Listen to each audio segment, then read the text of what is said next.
Kabupaten Lombok Utara atau KLU, dipastikan akan ikut menyelenggarakan pilkada serentak di 2024 mendatang. Sejumlah nama-nama besar muncul di bursa kandidat calon bupati dan wakil bupati.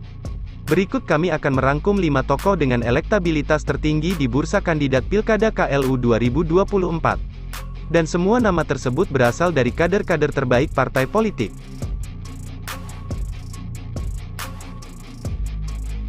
Simak ulasannya di Bumigora Research Channel.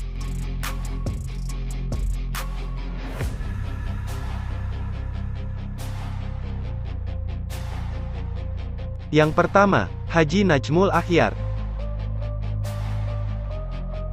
Mantan Bupati Kabupaten Lombok Utara atau KLU.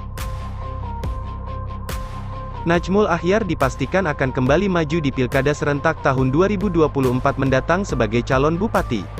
Selaku mantan Bupati Lombok Utara periode tahun 2016 sampai tahun 2021, Haji Najmul Akhyar mengaku, walaupun pesta demokrasi di Lombok Utara masih lama, namun tak jarang masyarakat meminta dirinya untuk ikut ambil bagian.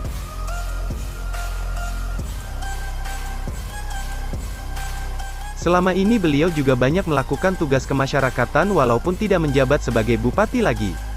Namun beliau menegaskan bahwa dengan menjadi bupati, pengabdian bisa lebih efektif.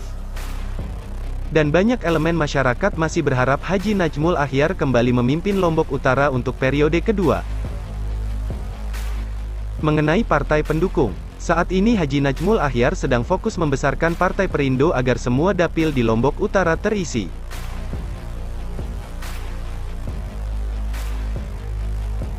Beliau sebelumnya pernah didapuk sebagai Ketua DPC Partai Demokrat Lombok Utara.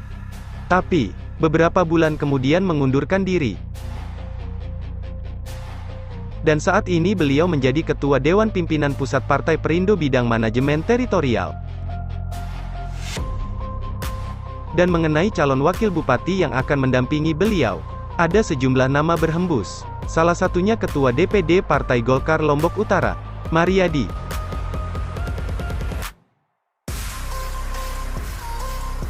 Mungkinkah pasangan ini terbentuk? Tulis di kolom komentar.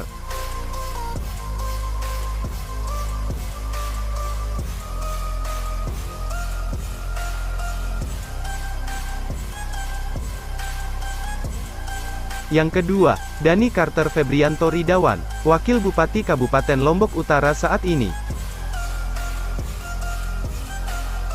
Pada pilkada KLU sebelumnya, Dhani Carter berperan penting dalam membantu Johan Samsu menumbangkan Haji Najmul Akhyar. Dan saat ini, selain sebagai wakil bupati, Dhani Carter juga menjabat selaku Ketua DPD Partai Gerindra Lombok Utara. Dengan dua jabatan strategis ini, membuat Dhani Carter lebih diunggulkan dari kandidat lainnya.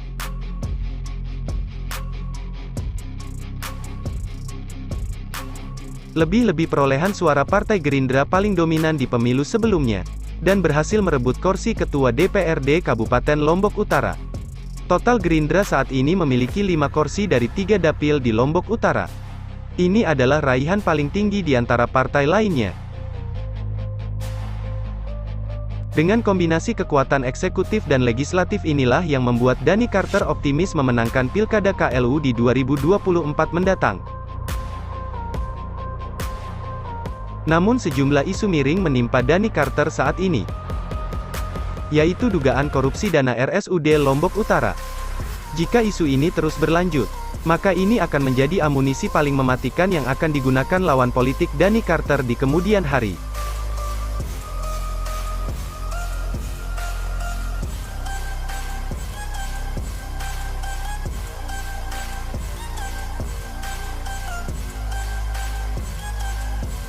Yang ketiga, Mariadi. Ketua DPD Partai Golkar Kabupaten Lombok Utara ini juga akan ikut dalam kontestasi Pilkada Lombok Utara mendatang. Beliau menegaskan, akan memilih posisi sebagai nomor 1 atau calon bupati. Hal ini didasarkan pada hasil keputusan musyawarah kerja wilayah Partai Golkar beberapa waktu lalu, yang memutuskan Mariadi calon bupati KLU dari Partai Golkar. Pada pemilu sebelumnya, Partai Golkar KLU berhasil merebut 4 kursi DPRD dari 3 dapil di Lombok Utara. sehingga Mariadi mampu merebut posisi Wakil Ketua DPRD Lombok Utara. Jika raihan 4 kursi ini bisa dipertahankan, atau mampu menambah 1 atau 2 kursi lagi di Pileg mendatang, maka Mariadi akan memiliki peluang besar untuk menjadi calon Bupati Lombok Utara. Hingga saat ini, Mariadi terus memperkuat konsolidasi politik menghadapi pemilu dan pilkada, agar mesin partai bisa lebih efektif. Terkait pasangan di pilkada mendatang, Mariadi mendapat banyak aspirasi masyarakat untuk berpasangan dengan Haji Najmul Akhyar, karena peluang menangnya lebih masuk akal.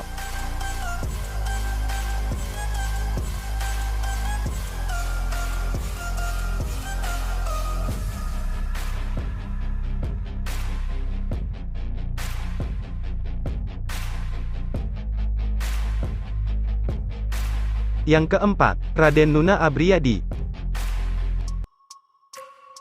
Politikus PDI Perjuangan ini telah 3 periode menjadi anggota DPRD Kabupaten. Dan saat ini beliau menjadi anggota DPRD Provinsi NTB Dapil KLU Lombok Barat. Pada Rakerda PDI Perjuangan beberapa waktu lalu, Raden Nuna Abriyadi ditetapkan sebagai calon Bupati Kabupaten Lombok Utara dari Partai PDI Perjuangan. Sehingga beliau dipastikan akan maju di Pilkada 2024. Dan tentu beliau tidak akan maju di Pileg, karena waktunya yang begitu berdekatan dengan Pilkada. Mengingat, Pileg digelar tanggal 14 Februari sementara Pilkada tanggal 27 November. Majunya Raden Nuna di Pilkada KLU tentu tidak terlepas dari dorongan kader dan pengurus PDI Perjuangan. Dan untuk maju Pilkada, modal awalnya adalah raihan kursi maksimal di pemilihan legislatif. Karena hasil Pileg akan menjadi acuan di bursa Pilkada 2024 mendatang. Pada Pileg 2019 silam, PDI Perjuangan meraih 3 kursi dari 3 dapil yang ada. Jika berhasil mempertahankan pencapaian ini, atau berhasil menambah 1 atau 2 kursi, maka peluang Raden Nuna maju Pilbub akan semakin terbuka lebar. Untuk partai koalisi, Raden Nuna berharap bisa berkoalisi dengan Partai Gerindra dan Partai Golkar, karena sudah ada kemistri dengan kedua partai ini sebelumnya.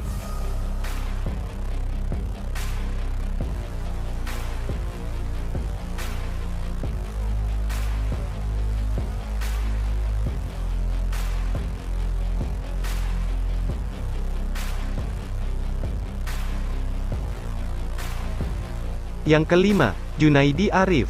Beliau adalah Ketua DPW Partai Bulan Bintang atau PBB Provinsi NTB.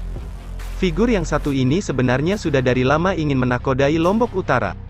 Pada pilkada sebelumnya, begitu banyak baliho beliau terpampang di ruas jalan KLU. Namun, karena pengaruh rivalitas Johan Samsu dan Najmul Akhyar membuat nama Junaidi Arif tidak begitu mendapat sorotan publik. Pada pilkada 2024 mendatang, beliau digadang-gadang PBB untuk maju menjadi calon Bupati KLU. Namun beliau akan melihat raihan kursi PBB di DPRD Kelu pada Pileg 2024. Pada Pileg 2019 silam, PBB hanya mengantongi 2 kursi DPRD dari 3 dapil yang ada. Dan di Pileg 2024 mendatang, PBB menargetkan untuk meraih 3 kursi DPRD untuk memuluskan langkah Junaidi Arif di Pilkada Lombok Utara mendatang. Saat ini Junaidi Arif juga menjabat sebagai anggota DPRD Provinsi NTB Dapil Lobar KLU. Dan aktif turun ke masyarakat untuk menambah kekuatan elektoralnya di Pilkada mendatang.